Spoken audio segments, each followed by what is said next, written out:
Welcome back to the Pursuing More podcast. We're glad you're joining us today. If you can tell, this episode's a little bit different because we're actually recording while we're away on a little getaway trip. Toby, our son, celebrated his 12th birthday. She has to keep me straight on all those things, but his 12th birthday on Wednesday. So we missed Wednesday night service and came down, spent Wednesday technically through Sunday, but we're getting up at 6 a.m. in the morning to head back to the church. We're in the Smoky Mountains, so we can make it back and be with the church family. But so it really, we wanted to do this. Of course, it was his birthday, but we've been down here with my mom and dad and my aunt and uncle. But I can honestly say that, a rest or a reset is really good for anybody, especially, if you're run ragged, if you're in ministry, it's important. So I wanted to talk just for a few minutes about rest, about reset and why it's important spiritually and physically and emotionally, and even for our families together. And the truth is that God has designed us to need rest. And one of the strange things that's about our culture is that, we celebrate being busy. That's like how that we mark our achievements, or if we're, doing the right things, as if we're busy. People ask, how you doing? Well, I'm busy. I'm exhausted. I've got so much going on. And we carry around, exhaustion really like a badge of honor, saying, the more busy that we are, the more successful are. And the truth is, if we really want to be real about it, is that most of us are physically tired, we're emotionally drained, we're spiritually exhausted, we're mentally just on overload all the time. And as a pastor, you can feel guilty sometimes for resting and not being there. As a parent, excuse me, as a parent, you feel guilty slowing down. Even with my job, I know that when I come back to work on Monday, that I will have a lot to catch up on, even though I prepared, trying to get everything done, to come on the trip. So, but the truth is, rest isn't laziness. It's not being lazy. Rest is biblical. And I wanted Abigail to read this in Mark chapter 6. You can start reading about 30 or something and go through 31. In verse 30, it says, Then the apostles gathered to Jesus and told him all things, both what they had done and what they had taught. And he said to them, Come aside by yourself to a deserted place and rest a while, for there were many coming and going, and they did not even have time to eat. So Jesus looked at his disciples in this moment, and he recognized that because of all that they were doing, that they were tired. They have been serving, they have been ministering people, they have been working. Ministry is work. A lot of people don't realize that, but it's a lot of work, a lot of things that people don't see. And I thank God for our church family, because they do so much to take the load off of us. But I want you to notice that Jesus didn't tell his disciples, well, you just need to work harder, get done earlier. He didn't say anything. He said, come away and rest. So I want to ask you, why do you think that Christians, struggle with rest? Why do you think we feel guilty to slow down? And then, tell us what it looks like to be burnt out, because I know that we've all been there. I don't know. I feel like for me personally, like you said, there's a lot of guilt. Like if I'm at home, for instance, if I'm at home and my laundry is caught up or whatever, and I go to sit on the couch with the kids or whatever, and I'm like, wait a minute, and I start looking for things because I feel the need that I have to be doing something. And it's hard to switch that off to be like, sometimes just sitting down and resting, it is good, because burnout is real. And that's one thing I've tried to preach to all of our volunteers. We try to have a rotation system, because you don't realize you get in this mindset of, okay, I've got to do this, I've got to do this, I've got to do this. and then you kind of lose sight of the reason you're doing it because you're in this like autopilot mode. And like with children's church, for instance, I try to show the importance of teaching every couple weeks because you need to be in the service. You need to have that time to be poured into. And it's with anything, burnout is real. It'll happen when you don't even realize that it's happening. Burnout happens. Yeah. And I will say like this little getaway has been great for me. I've still been trying to keep tabs on things and try to like, we've had new babies born, so we try to, make sure the parents are fed and all that. So I've still been trying to make sure that's taken care of, but I've also had the time to rest and relax and take that in to breathe a minute. And I forgot your questions, so Yeah, no, that's good. You've done a great job answering it. One of the most encouraging truths that we see in Scripture is that Jesus regularly withdrew himself from people. So, I think that being a Christian is being a Christ follower, being like him, and Yeah. it's important for us to sometimes to step away from everything, step away Yeah. from the people, be by yourself. Luke chapter 5, verse 16 says, "So he himself often withdrew into the wilderness and prayed." And notice that the word of the word often, it wasn't a one time event. It's something that Jesus done consistently on a pattern. Jesus stepped away from the crowds. He stepped away from the demands of the people. He stepped away from all the noise. Yeah. Matthew chapter 14 says, "And when he had sent the multitudes away, he went up on the mountain by himself to pray. And when evening came, he was alone there." So if Jesus needed solitude and prayer and quiet, then we certainly do. And I'll say, we've had some quiet moments on this trip. A lot of it, a lot of it has been going from place to place. Yeah. And our kids have, are shoe fanatics, and we've been to the Nike 3 times. outlets 3 times now, and one of them was old dad's fault because they don't often have a size 14. So I wanted to go see, and they did have more 14s out on the second time we went than at the first. But I have had some opportunities just to kind of be quiet and just sit. My hammock swing over there. Your hammock swing, I seen you over there in that, and I think, and I had a mentor kind of get on me recently because I put such an emphasis on what I do, like the success of our church. I carry that a lot, if I'm just honest, and it is important. There is truth to it. But if we're not careful, we get into this mindset like the church can't function without me. Or even when I was a worship pastor before, I thought I could never commit, because what are they going to do without me? And we get this mindset that everything depends on you, but it really doesn't. And I'll take a step further and say that if you are a church leader and you can't take a week off and everything just falls apart, or you're a worship pastor and they can't make it one Sunday without you, just heart to heart, you're not doing a great job of building the team that you're called to build if you can't step away and it just crumbles. Our whole focus is to build the kingdom, to build the church. And it's more than just me. It's more than just you, or it's more than just the worship pastor. We have to build this thing. And you say, well, Devin, I don't have the people. And I've been there before when we don't have the people. But if you stay faithful, it's God's church. It's not even my church. Yes, I'm the pastor, but these are the people at this moment that God has given me charge to watch over. And I don't even want to use the possessive sense of my people. They're God's people. And God has just given us the honor to serve them at this time. So, what do you think are some signs that you could say that you might be getting exhausted? Like maybe if you don't recognize it yourself, what's some signs? I would say, for one, a sense of dread. Not, and I don't even want to say a sense.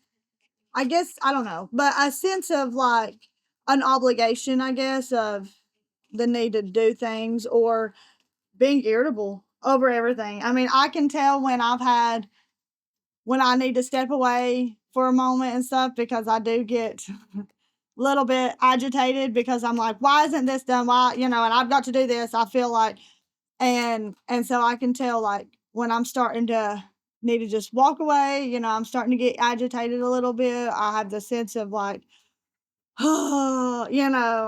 it's, I think too, in front of other people, it's one thing. Like you, yeah, you can make it through yeah, these oh yeah, conversations, but for us, and maybe she knows me and I know her, but what I see is when we need a break is we'll start being short with each yeah, other.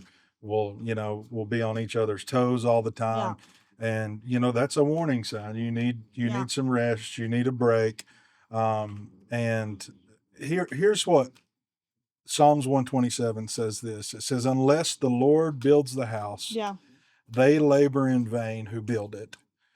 Unless the Lord guards the city, the watchman stays awake in vain.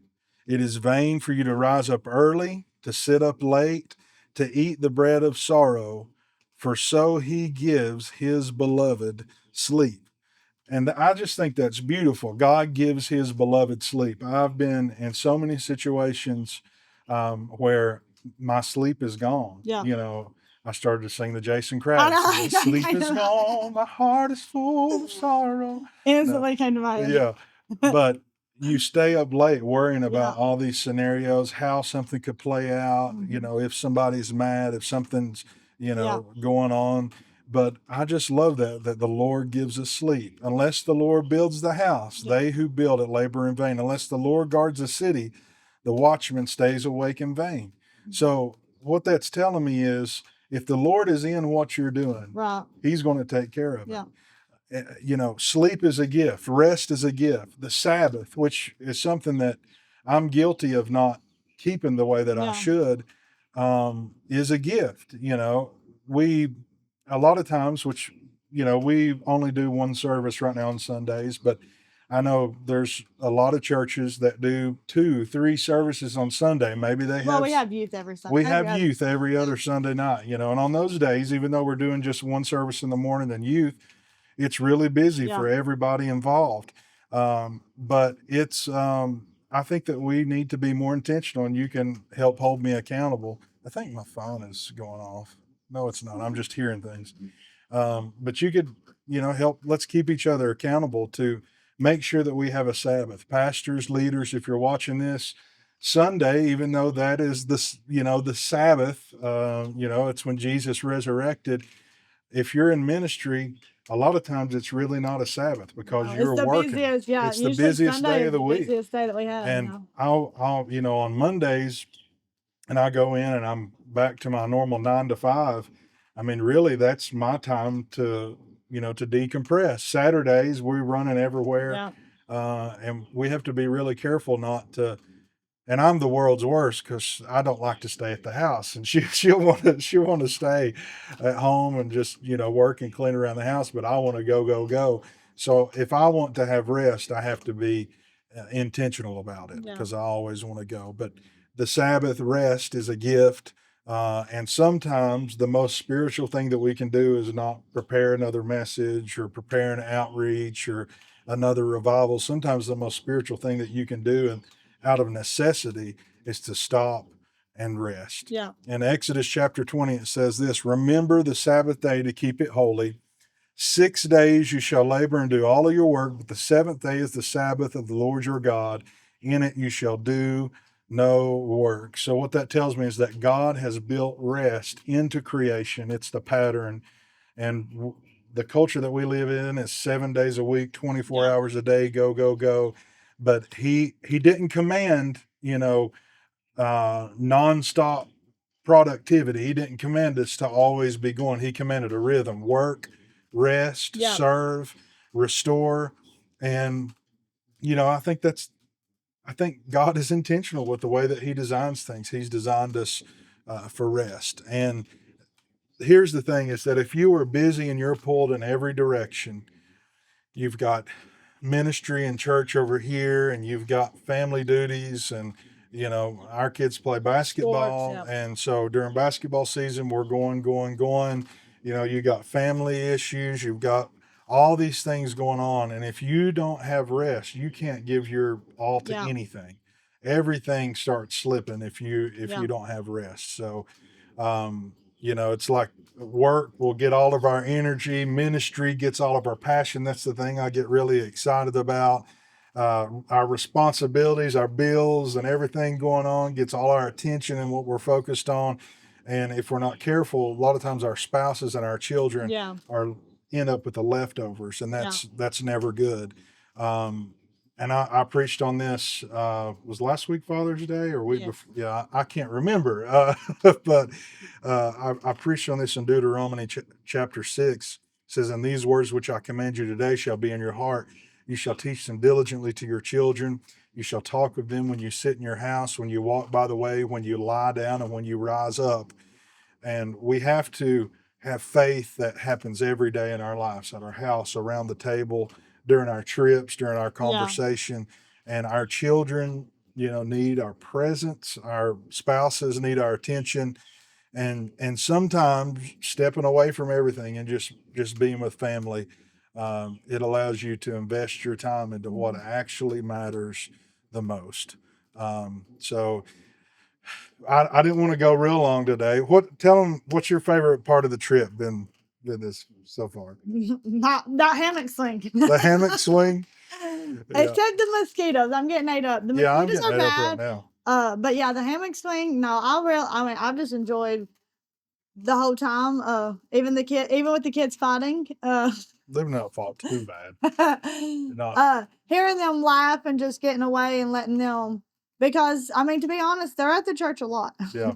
And I part of that is like a mom guilt, because I'm like, I don't want them to, just start like thinking that we have to be at the church all the time. So like them getting away also, I feel like has helped them. Yeah. Just getting that little break. Let me just say too, if you're coming to Pigeon Forge just for a few days, we was talking about this earlier. You spend just as much money as a week at the beach. It's so expensive. That's true. It's all commercialized, which it has been for a long time. But we still love the Smoky Mountains and to come down. I will say the Truth Traveler we went to yesterday. Truth that Traveler? was probably one of my Yep. favorite outings, I guess. That's we went to. Ken Ham and the Ark Encounter. They put in a new Yeah. thing down here, and it's like a 5D virtual reality ride, and then they had a planetarium, which my dad and my uncle and mom all have like vertigo, and but it was great. It was a good It really was great. If experience. you can do a VR, Yeah. which they have a TV screen for the ones that can't, but at that point Yeah. they had tried it and got sick. So Yeah. We went on a little date one Yeah. night. Went Oh, to the yeah. peddler. that was Yeah. I forgot about Forgot that. about it already. Yeah, that's what The best steak we ever had. It was one of the best steaks, maybe the best steak I've ever had. It was in my definitely life. the best steak I've ever had. So, anyway, it's been a great little trip. We're getting ready for service in the morning. I'll probably have this posted by Monday or something. So we'll see how much sleep we get tonight, and I'll let you know. But I just wanted to come really quickly and try to be consistent on our podcast. We've been going every week, but I hope to be consistent on this. But I just want to encourage you that you may be watching this today, and you may be saying, "Hey, I need some rest." Maybe you're recognizing it in places where you've been burnt out. And I'll leave this with you. And I think I mentioned this verse in our last podcast in a different way. But Jesus said this, "Come to me, all you who labor and are heavy laden, and I will give you rest." Yeah. And notice that he doesn't just offer rest for your body, he offers rest for your soul. Yeah. And so maybe you need to reset. Maybe you need to unplug. Maybe you need to get out and spend time with your family. Maybe you need to be alone and just spend time with God. Yeah. Or maybe you need to just stop carrying things that God never designed you to Yeah. carry in the first place. So I hope this has been encouraging to you. Thank you for joining us on Pursuing More. If this encouraged you all today, or you enjoyed just listening to us ramble, share it with somebody who may be running on empty. Subscribe to us on Apple Podcasts, Spotify. You can subscribe on YouTube. And if you're listening to this, be sure to check out the video episodes on YouTube so you can see my ugly face. But until next time, keep pursuing more.